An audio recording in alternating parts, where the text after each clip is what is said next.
विष्णु गुरुदेवो महेश्वरः गुरु साक्षात् परब्रह्म तस्मै गुरुवे नमः. குருவை பற்றி சில துளிகள். குரு அப்படின்னா நம்ம எல்லாருமே பார்க்கக்கூடியது தனக்காரகன், புத்திரக்காரகன் அப்படின்னு நம்ம எல்லாம் பேசிட்டு இருப்போம். அடுத்து பார்த்தீங்கன்னா சொல்லப்படாத விஷயங்கள். குரு அப்படின்னா பத்திரம், முழுமை அடைந்த பத்திரம் எல்லாமே குரு தான். டாக்குமெண்ட் நம்ம பார்ப்பது எல்லாமே புதனை பார்ப்போம், ஆனா முழுமை அடைந்த பத்திரம் எல்லாமே பார்த்தீங்கன்னா குரு. 4 சிங்கம் இருக்கு இல்லையா, அந்த சிங்கம் பார்த்தீங்கன்னா முத்திரை குத்தி வச்சிருக்கு இல்லையா, அது எல்லாமே பார்த்தீங்கன்னா குரு. குரு யாருக்கெல்லாம் குரு மகரத்தில் நீச்சம்? யாரா இருக்கீங்களா? குரு நீச்சமானவங்க, அவங்க தந்தை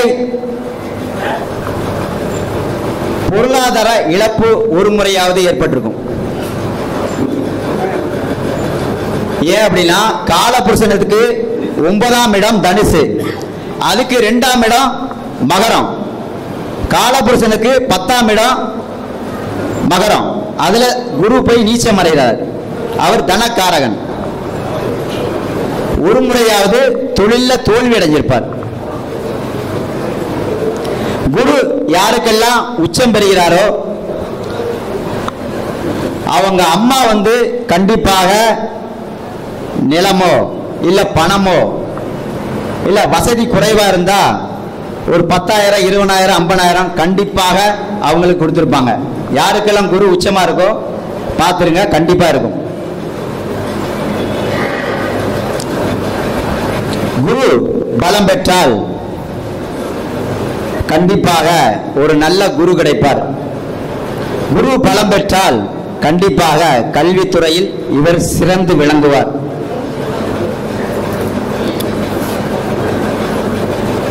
அதே மாதிரி பார்த்தீங்கன்னா இப்ப கோச்சாரத்துல ஜனனகால குரு மேல் கேது போகும் காலம் பண இழப்பு, நகை இழப்பு ஏற்படும்.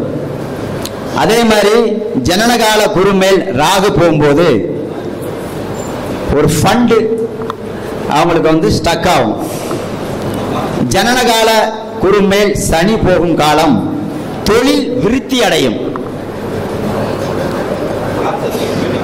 ஜனனகால குரு மேல் சுக்கிரன் போகும்போது திருமணம் நடைபெறும், பெரும் பணம் வரும், வண்டி இதெல்லாம் வாங்குவீங்க, இதெல்லாம் சுப நிகழ்ச்சி கண்டிப்பாக நடக்கும்.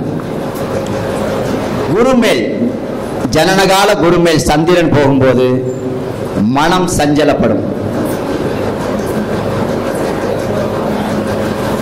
குரு நமக்கு எல்லாமே தருவது குரு, ஒரு சுப கிரகம்.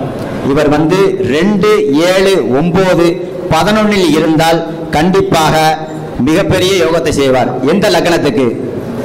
விருச்சிக லக்னம், 2க்கும் 5க்கும் உடையவர். இவர் போய் 2, 7, 9, 11 இருந்தா கண்டிப்பாக நல்லா செய்வாரா, செய்ய மாட்டாரா? கண்டிப்பாக செய்வார்.